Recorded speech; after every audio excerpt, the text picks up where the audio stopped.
आज पुण्यामध्ये बैठक आयोजित करण्यात आली होती। या बैठकीमध्ये अनेक महत्त्वाचे निर्णय घेण्यात आलेले आहेत, काही ठराव देखील मंजूर करण्यात आलेले आहेत। एकंदरीत या बैठकीमध्ये काय घडलं, कोणते निर्णय घेण्यात आले, कोणते ठराव घेण्यात आले, या संदर्भातली माहिती आपण या ठिकाणी नवनाथ आबा वाघमोरे आणि पण श्री पांडुरंगांना मेरगळे यांच्याकडून घेतली। आबा, मी महाराष्ट्रातल्या सर्व ओबीसी समाज बांधवांच्या वतीने तुमचं अभिनंदन करतो, कारण तुम्ही या ठिकाणी ओबीसीची आज बैठक घेतली होती। आज या बैठकीमध्ये जे काही विशेष चर्चेला आली ते विषय आपल्या सर्व श्रोत्यांना दर्शकांना थोडक्यात सांगा। या ठिकाणी काय झालं, कोणते निर्णय घेण्यात आले, कोणते ठराव मांडले ते बहुमताने मंजूर करण्यात आले, सविस्तर माहिती। खरं तर गेल्या 2 वर्षापासून ओबीसी समाज एकदम धास्तीमध्ये जे गेल्या 2 वर्षापासून महाराष्ट्रामध्ये झुंडशाही निर्माण करण्यात आली, ज्याच्या पाठीमागे शरद पवारांसारखा मोठा हात आहे आणि सर्वच पक्ष, आता अजितदादा सुद्धा त्याच्यामध्ये, अजितदादाचे आमदार खासदार बसलेत। याच्या माध्यमातून आता गेले तत्कालीन मुख्यमंत्री एकनाथ शिंदे यांच्या काळामध्ये राज्यामध्ये 58 ते 60 लाख बोगस कुणबी नोंदी मार्फत प्रमाणपत्र, बोगस कुणबी प्रमाणपत्र वाटप करण्यात आले आणि आता तर राहिले ओबीसीचं आरक्षण संपवण्याचा घाट जरांगे नावाच्या माणसाला संपूर्ण राज्यात पूर्णच मराठा आमदारांनी, म्हणजे ते जेवढे त्याला पाठिंबा जाऊन देतात हे पूर्ण त्यांची इच्छा आहे। ओबीसीचं आरक्षण संपलं पाहिजे। खरं तर त्यांना शिक्षण आणि नोकरीच्या आरक्षणापेक्षा ओबीसीचं आरक्षण संपवण्यात आणि ओबीसीत घुसण्यात महत्त्वाचं वाटायला लागलं, कारण त्यांना या राज्यामध्ये 56,000 ओबीसीचे प्रतिनिधी स्थानिक स्वराज्य संस्थेच्या सभागृहात जातात, ओबीसीचा आवाज उठवण्याचं काम करतात। त्यामध्ये मग घुसखोरी केल्यामुळे आता 56,000 स्थानिक स्वराज्य संस्थेच्या प्रतिनिधींना आता खेळ बसणार आहे, कारण की बोगस कुणबी प्रमाणपत्रामध्ये जी घुसखोरी झाली ते बोगस प्रमाणपत्र आता व्हॅलिड काही प्रमाणात झालेत आणि ते प्रतिनिधी त्यात बसणार आणि ओबीसी ओरिजिनल ओबीसींना आता प्रतिनिधित्व करता येणार नाही। यासाठी आता आम्ही अस्वस्थ आहोत। अस्वस्थ असताना पूर्ण राज्यातील समाज बांधव आता प्रमुख, राज्यातील पूर्ण समाज बांधवातील प्रमुख इथं पांडुरंगांना मेरगळापासून तर अनेक प्रमुख इथं गोळा झाले आणि आम्ही ठरवलंय की लवकरच आमचे नेते नामदार छगनरावजी भुजबळ साहेब असतील, प्रकाश शिंदे असतील, बाळासाहेब आंबेडकर असतील, विजयजी वडेट्टीवार असतील, अतुल सावे असतील, गोरे असतील, दत्तामामा भरणे असतील, पडळकर साहेब असतील, त्या सर्व नेत्यांना भेटून आम्ही, पंकजाताई असतील, धनंजय मुंडे साहेब असतील, त्या सगळ्या नेत्यांना भेटून यांचं आम्ही मार्गदर्शन घेऊन लवकरच या जरांगीला जसं तसं उत्तर देण्यासाठी, त्या जातीवादी मराठा आमदारांना जसं तसं उत्तर देण्यासाठी संघर्ष यात्रा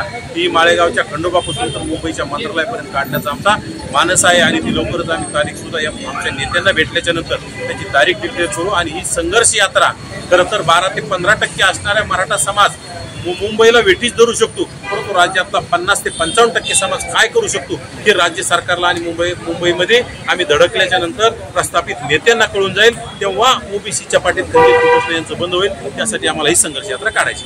गर्दीला गर्दीनं उत्तर देण्याचा चंग या ठिकाणी ओबीसींच्या या बैठकीमध्ये घेण्यात आलेला, काय ठराव या ठिकाणी तुम्ही मांडले आणि ते बहुमतानं मंजूर करण्यात आले, काय ठराव? यामध्ये आता ओबीसीची संघर्ष यात्रा लवकरच काढायची। ओबीसीनं येणाऱ्या काळात ओरिजिनल ओबीसींनाच स्थानिक स्वराज्य संस्थेमध्ये मतदान करायचंय, ते कुठल्याही पक्षाचे असतील।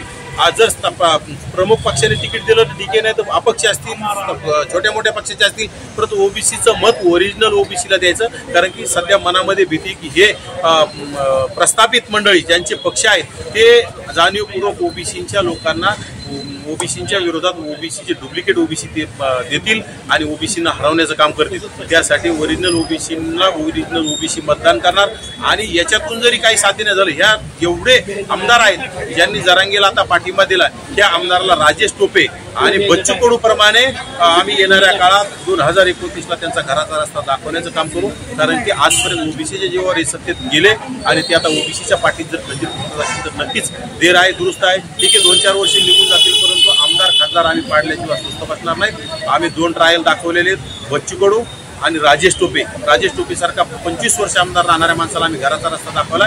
त्याचप्रमाणे जेवढे आता बजरंग सोनवणे असतील, बंडू जाधव असतील खासदार, त्यामुळे निलेश लंके असतील, भास्कर भगरे असतील, आमदारामध्ये कैलास पाटील असतील, ओमराजे खासदार निंबाळकर असतील, त्यानंतर असे अनेक आमदार येतील, विजय शेपटीत असतील, संदीप क्षीरसागर असतील, त्यानंतर सुरेश धस असतील, असे अनेक आमदार आहेत की जे जरांगीला भेटत यांची आमच्याकडे यादी आहे आणि ओबीसी समाज ही यादी बघतोय. ओबीसी समाजाने ठरवलंय की जे आपल्या पाठीत खंजीर खुपसल तो ओबीसीच्या विरोधात आंदोलन करणाऱ्याला पाठिंबा देतोय. ओबीसीचं आरक्षण संपवण्यासाठी जो ओबीसीतूनच आरक्षण मागतोय अशा माणसाला जे पाठिंबा देतात येणाऱ्या काळात यांना आम्ही घराचा रस्ता दाखवणार आहोत. आणखीन एक तुम्ही दावा केला की original OBC versus duplicate OBC असा सामना होणार आहे. डुप्लिकेट ओबीसी विरुद्ध डुप्लिकेट ओबीसी असा सामना होणार आहे येणाऱ्या स्थानिक स्वराज्य संस्थेच्या निवडणुकीमध्ये. हे जरा समजा. हे प्रस्थापिताकडून होणार आहे की डुप्लिकेट ओबीसी विरुद्ध डुप्लिकेट ओबीसी म्हणजे ओरिजिनल ओबीसीला तुमच्या मैदानातच येऊन द्यायचं नाही. दोन्ही कसं हे सगळी बिले विरोध आहे. उद्धव ठाकरे असतील त्यांचा सुद्धा तिथं पाठिंबा, शरद पवार असतील, अजित पवार असतील, एकनाथ शिंदे असतील, काँग्रेसचे बी काही नेते तिथे जाऊन भेटण्याचं काम करतात.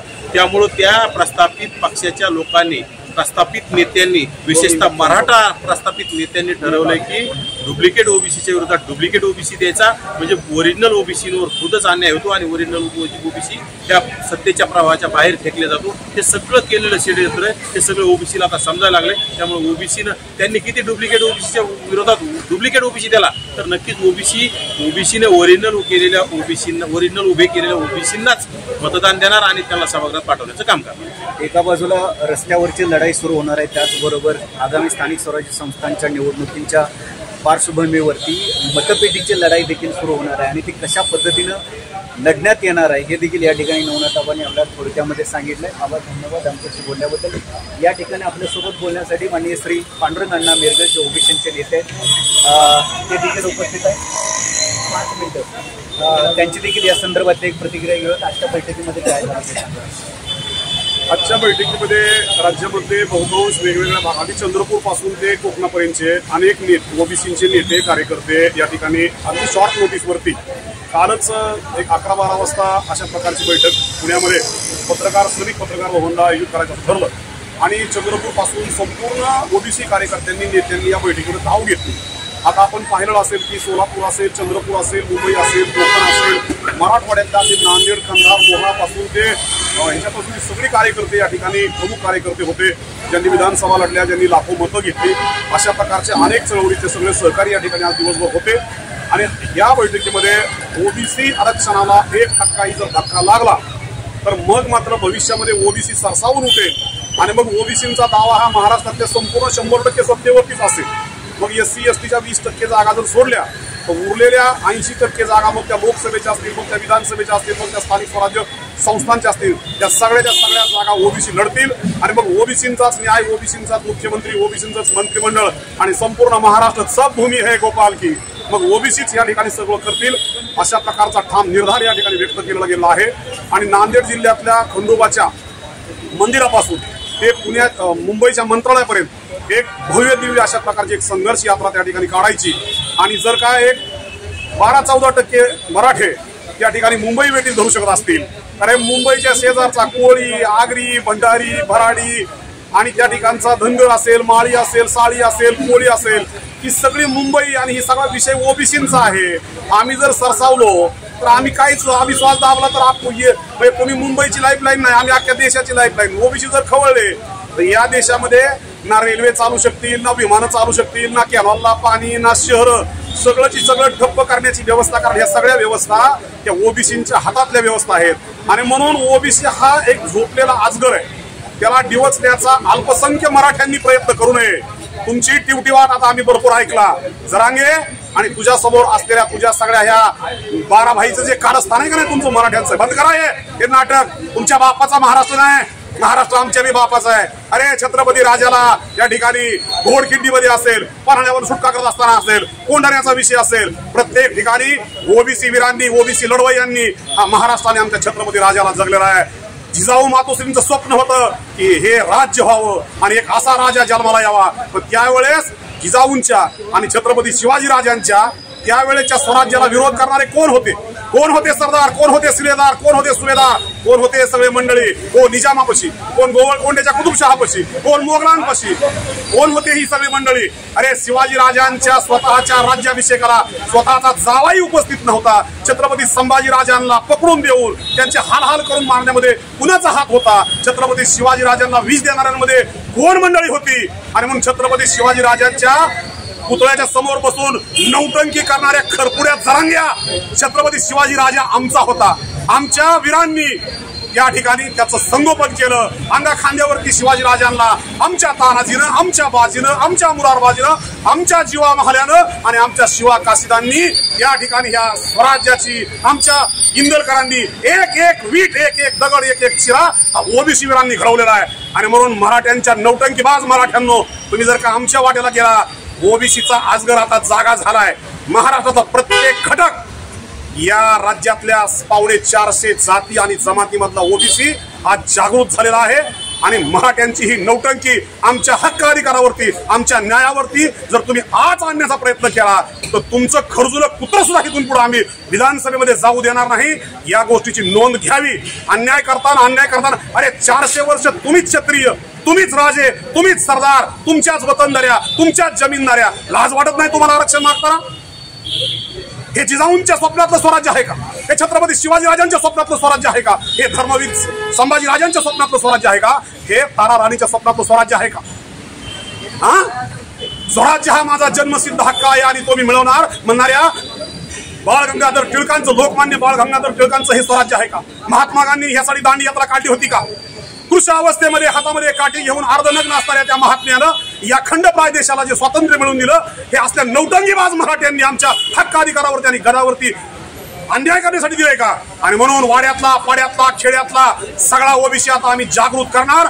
आणि खंडोबापासून निघालेला आमचा कारवा, आमचे सगळे धनगरी वीर, आमचे सगळे माळी वीर, आमच्या 450 जाती गर्जना करत करत करत मुंबईच्या मंत्रालयावर ज्यावेळेस आम्ही धडकू त्यावेळेस हे सरकार पळून गेलेलं असेल. मला असं वाटतंय अमोलदादा, यांना कदाचित जसा बंगालचा शहा किंवा एक वेगवेगळ्या आर्मी ह्याच्यामध्ये देशामध्ये आपण बघतो तिथला हुकुमशहा पळून जातो, महाराष्ट्राचा मुख्यमंत्री आणि मराठ्यांचं हे मंत्रिमंडळ ओबीसीच्या भीतीनं यदा काय पाकिस्तानने जर पळून गेलं तर तिकडं आमच्या वीरांना जायची पाळी येऊ नये. हे कुठं येतं?